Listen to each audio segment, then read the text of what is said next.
Hello, dear students. Once again, I welcome you all with the second part of read number 4, unit number 4, read number 1, the adjustment.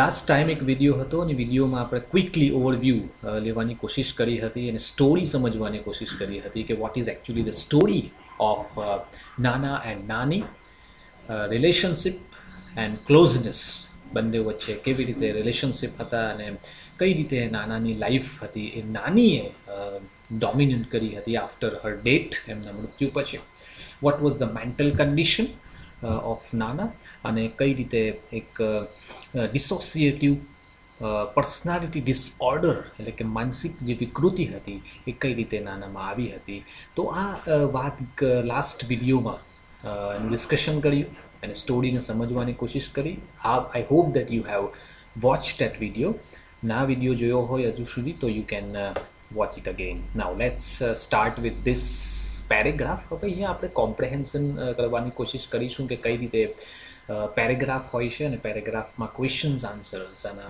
કઈ રીતે process થાય છે અને answers કઈ રીતે આપી શકીએ now let's start with this paragraph.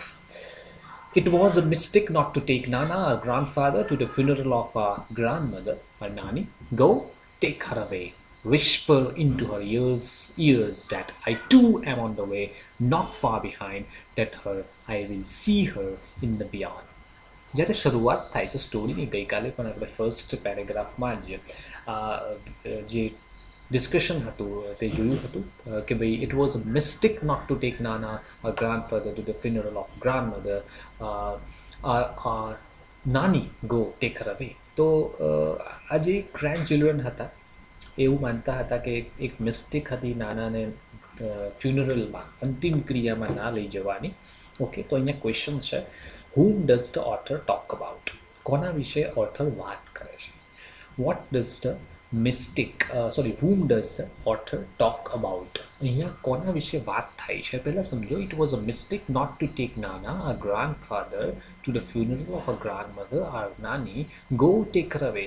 Whisper into her ears that I too am on the way, not far behind. Tell her I will see her in the beyond. So it's very clear that it's all about grandfather. અહીંયા જે વાત થયેલી છે એ grandfather વિશે વાત થઈ રહેલી છે અને અહીંયા નાના એવું કહે છે કે I will see Har beyond. હું અહીંયા એને જોઈશ, હું એને મળીશ. ક્યારે જોઈશ? After my date, after I meet Har beyond. આ પૃથ્વીના જીવનથી ઉપર જેને કહી શકાય ને કે બીજું જે જીવન છે એની વાત જ્યારે ગ્રાન્ડફાધર કરતા હતા જ્યારે નાનીનું મૃત્યુ થયું. I will see Har beyond in the heaven. What was the mistake according to author? Author na mate kai mistake hati. The mistake is very clear that not to take grandfather to the funeral. The mistake according to the author was not to take Nana, means their grandfather, to the funeral of our grandmother, our Nani. એમની નાની એમની ગ્રાન્ડમધરના ફ્યુનરલમાં નાનાને ન લઈ જવા એ એમની mistake હતી. Now, what had Nana suffered from? Nana શાનાથી સફર થતા હતા એટલે કે it is nothing but dissociative personality disorder એની વાત પાછળથી આવે છે. તો આ ક્વેશ્ચન્સ પેરેગ્રાફને જે જોઈને રિલેવન્ટ નથી બટ આપણે ધ્યાનમાં રાખવાનો છે આ વર્ડ જે ટેક્સ્ટ બુકમાં પણ આપેલો છે. બની શકે તો એને સ્પેલિંગને કમ્પ્લીટ કરવાની કોશિશ કરવાની, યાદ રાખવાની કોશિશ કરવાની. Dissociative personality disorder. Okay, now let's look at the next paragraph now. He must have been what about 85 and yet he would find something to grumble at everything Nani did. He would keep quibbling with her as if they were two people who had just married in the first flush of love and were still discovering each other. At times a petty quarrel would push them into long silence. They would stop talking to each other for days together when we would try to intervene. And all Nana would quip. It happens, son. It happens. It takes time to adjust to each other. ગઈકાલે આપણે જોયું હતું કે નાના and નાની વર also ક્વારલિંગ. બંને વચ્ચે મીઠો ઝઘડો થતો હતો અને ઘણીવાર એવું બનતું હતું કે they stop talking to each other for many days, ઘણા દિવસો સુધી એકબીજા સાથે વાત કરવાનું પણ છોડી દેતા હતા. But again they meet once again, એકબીજાને મળતા હતા. નાઉ they would keep quibbling, he would keep quibbling એટલે બડબડાટ કરતા હતા, એમની સાથે ક્વારલિંગ ચાલુ હતું નાની સાથે, as if they were two people just married, જેને હજુ જ મેરેજ થયા હોય અને એક મીઠો ઝઘડો થયો હોય, તો એ પ્રકારની રિલેશનશિપ હતી. ના, who was about 85? 85 નું કોણ હતું? What is the age of Nana? What is the age of grandfather here? It's very simple. In the very first sentence, that Nana was 85 years old. Okay, this is the answer. Now, what did petty quarrels between Nana and Nani result into? Nana અને નાની વચ્ચે થતી પેટી ક્વારલ્સનું પરિણામ શું આવતું હતું? તો અહીંયા એનું પરિણામ આપણે જોઈ શકીએ છીએ કે this petty quarrels would push them into long silence. એટલે લાંબા સમય સુધી એકદમ શાંતિ છવાઈ જતી. They would stop talking to each other for days together, એકબીજા સાથે વાતો કરવાનું ઘણા દિવસો સુધી બંધ કરી દેતા. Now this is what the result of petty quarrel. Okay, now next is question. Next paragraph. I had a friend, Dr. K.D. Kamble, psychiatrist. Psychiatrist ને આપણે ગઈકાલે વાત કરી હતી. એમના જે ફ્રેન્ડ હતા doctor K.D. Kamble. I called him over, એમને બોલાવવામાં આવતા. He talked to Nana at length for hours. Most of the time Nana kept quiet. He did not answer most of the Dr. Kamble's queries, but when he did, he spoke like Nana normally did in his own voice. આપણે ગઈકાલે જોયું હતું કે doctor કામ્બલેને consult કરવામાં આવ્યા, એમને કેટલા question પૂછવામાં આવતા નાનાને ડૉક્ટર કામ્બલે દ્વારા. મોસ્ટ ઓફ ધ ટાઈમ નાના એક નાના તરીકે જ પોતે આન્સર આપતા હતા, પણ થોડાક સમયમાં એ જ્યારે નાનીનું સ્વરૂપ ધારણ કરી લેતા હોય એવું લાગતું હતું. તો હુ ઇઝ અ સાયકિયાટ્રિસ્ટ? અહીંયા સાયકિયાટ્રિસ્ટ કોણ છે? Doctor K D Kamble is a psychiatrist. Now did Nana answer mostly? શું નાના જવાબ મોટા ભાગે આપતા? No, the answer is no. Nana did not answer mostly. He kept quiet. He kept silent. મોટા ભાગે શાંત રહેતા હતા. Now, what was strange during the talk? એમની વાતચીત દરમિયાન શું એમને કંઈક અજુગતું લાગતું હતું?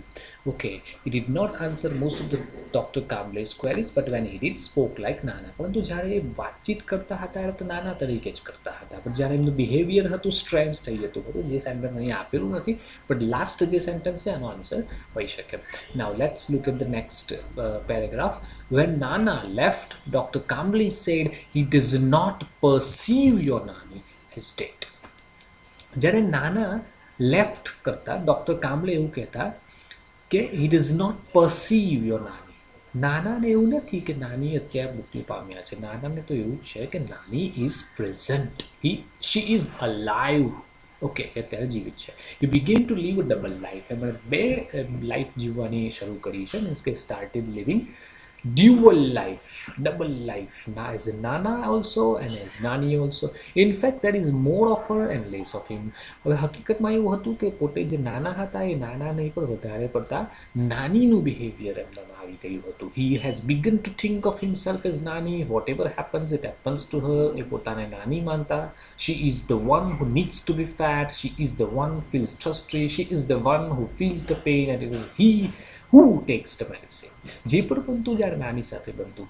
ભૂખ લાગતી તો જ્યારે નાનીને ભૂખ લાગી હોય, તરસ લાગતી તો નાનીને તરસ લાગતી હોય, કે પેઇન થાય, ઈજા થાય તો જ્યારે નાનીને ઈજા થાય. તો આ પ્રકારનું બિહેવિયર, સ્ટ્રેન્જ બિહેવિયર હતું નાનાનું. And it is he who takes the medicine. અને દવાઓ પણ, કફ સિરપની વાત કરી હતી વિડીયોમાં, તો કફ સિરપ પણ જ્યારે નાનીને ખાંસી થતી હતી એમને ના થતી હતી, પણ તેમ છતાં એ પોતે નાની સમજીને કફ સિરપને કન્ઝ્યુમ કરતા. He only swallows the pills on the behalf. અને ગોળી જે આવે છે દવા, ટેબ્લેટ્સ, એ પણ એ કરતા હતા. ના, this are the strange behavioural patterns, જેને કહી શકાય કે આ પ્રકારની બિહેવિયર નું જોવા મળતું હતું. નાઉ ડઝ નાના પરસીવ નાની એઝ ડેડ? પહેલો ક્વેશ્ચન છે, શું નાના નાનીને મૃત્યુ પામેલી માનતા હતા? No, the answer is clearly no. Nana did not perceive Nani as dead. He ever thought that Nani is alive or was alive. Who has begun to live a double life? કોણે double life જીવવાનું શરૂ કર્યું? Grandmother? No. Means Nani? No. Dr. Kamble? No. Grandchildren? No. Who? Grandfather. Nana started living double life. Now, how was નાના living અ double life કઈ રીતે જીવતા હતા એના આન્સર આપણે લાસ્ટ પેરેગ્રાફમાં જોયા કે Nana was living a double life because whatever happened it was happening to her. Means કે જે પણ બનતું એ પોતાને નહીં પણ નાની સાથે બનતું હોય એવું લાગતું હતું, એવું બિહેવિયર સ્ટ્રેન્જ એક્શન્સ એમની હતી. Now this next paragraph, I drove the good doctor back to his home. Good doctor means doctor Kamble, સાયકિયાટ્રિસ્ટને એમને ઘરે પાછા મૂકી આવ્યા. He said that Nana was suffering from a sort of dissociative personality disorder. એટલે નાના એક એવી માનસિક વિકૃતિથી પીડાયેલા છે જેને ડિસોસિએટિવ પર્સનાલિટી ડિસઓર્ડર કહેવાય. એટલે વ્યક્તિ પોતે પોતાનું શરીરમાં તો જીવે છે પણ જાણે એનું શરીર બીજાએ ડોમિનેટ કરેલું હોય, બીજાએનું રૂપ ધારણ કરી રહે છે. ડિસોસિએટિવ એટલે પોતાની જાતથી વિમુખ થઈ જાય છે અને બીજાની લાઈફને અપનાવી દે છે, પોતાની બીજાની લાઈફ જેવું જીવવા લાગે છે. Condition was little understood he said and that was no sure cure. પડી અને એના માટે કોઈ સારવાર પણ ન હતી એવું ડૉક્ટર કામ્બલે કહ્યું. He said we will keep it at it and do our best but at your Nana's age the kind of recovery is nearly possible. પણ એમનું બીજું પણ એક સજેશન હતું કે હવે આ રિકવરી શક્ય નથી, ક્યોર શક્ય નથી, તમે તમારું બેસ્ટ કામ એમના માટે કરી શકો છો, એમની માવજત કરી શકો છો, પણ 85 યર્સની એજ થઈ ગઈ છે ને આ ઉંમરે રિકવરી કરવી, એજમાં રિકવરી કરવી ઇમ્પોસિબલ છે. Vote was the doctors examination report? Examination report શું હતો? એમણે જે તપાસ કરી હતી, ચેકઅપ કર્યું હતું, એના ચેકઅપનો રિપોર્ટ શું હતો? તો આપણે કહી શકીએ કે Nana was suffering from sort of એક પ્રકારની ડિસોસિએટિવ પર્સનાલિટી ડિસઓર્ડરથી પીડાતા હતા. What was the doctor's final surmise regarding Nana's disorder? ડૉક્ટરનો લાસ્ટ જે રિપોર્ટ હતો એ શું હતો? તો લાસ્ટ જે પોઈન્ટ હતો એ શું હતો? તો એનો એક જ અહીંયા આન્સર આપણે આપી શકીએ પેરેગ્રાફ ઉપરથી કે there is no sure cure about it. તેનું કોઈ ચોક્કસ માવજત છે નહીં. And at this age recovery is impossible. હવે પાછું આવવું, રિકવર કરવું, જીવન જે પહેલાં જીવતા હતા એ પ્રકારનું જીવવાનું સ્ટાર્ટ કરવું એ નાના માટે ઇમ્પોસિબલ છે. Now the next paragraph, let him leave his life any way he wants to. જે રીતે પણ જીવવા માંગે છે એ રીતે એમને જીવવા.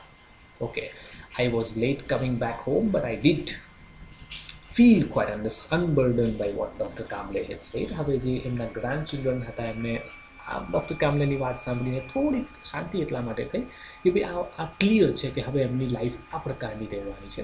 તો લેસ વરીડ હતા, થોડી ચિંતા ઓછી થઈ. આઈ થોટ ધ વે નાના હેડ મેડ હિઝ એડજસ્ટમેન્ટ ઇન નાની વી શુડ ડુ ઇટ. કે જે રીતે નાનાએ નાનીના ગયા પછી એમની લાઈફમાં એડજસ્ટમેન્ટ કર્યું છે એ રીતે આપણે પણ એમની સાથે હવે એડજસ્ટમેન્ટ કરતા શીખવું પડશે. ના who had lessen the author's burden? ઓથરનું બર્ડન, ભાર, લોડ કોને ઓછો કર્યો? તો એનો આન્સર આપશે doctor Kamble. Okay, who should make adjustment with Nani? નાના સાથે કોણ એડજસ્ટમેન્ટ કરવાનું છે? The speaker, narrator. નરેટર એટલે આ વાર્તાના જે કથાકાર છે એ એમના ગ્રાન્ડ ચિલ્ડ્રન છે, એના નવાસા કહે, આપણે પૌત્ર કહી શકીએ. There are many possibilities. કે ઇંગ્લિશમાં ગ્રેન્ડ ફાધર, ગ્રેન્ડ મધર, એમાં મોટાભાગે વર્ડ કોમન યુઝ થાય છે જે નવાસા માટે, દાદા માટે કે નાના માટે. એ જ રીતે ગ્રેન્ડ ચિલ્ડ્રન વર્ડ નવાસાઓ માટે પણ યુઝ થાય છે અને પૌત્ર માટે કે પૌત્રી માટે પણ યુઝ થાય છે. તો અહીંયા હુ શુડ મેક એડજસ્ટમેન્ટ વિથ નાના? તો નરેટર એટલે story Taylor should make adjustment with the નાના. Now this is the answer of this question. So I hope that આટલા પેરેગ્રાફ જે આપણે જોયા છે એ પેરેગ્રાફમાં તમને હવે વધારે બેટર આઈડિયા ક્લિયર થઈ હશે. આના સિવાય હું એક બીજું PDF ફાઇલ પણ શેર કરું છું જેથી you can easily understand what is the story of Nana and Nani much better. Thank you very much.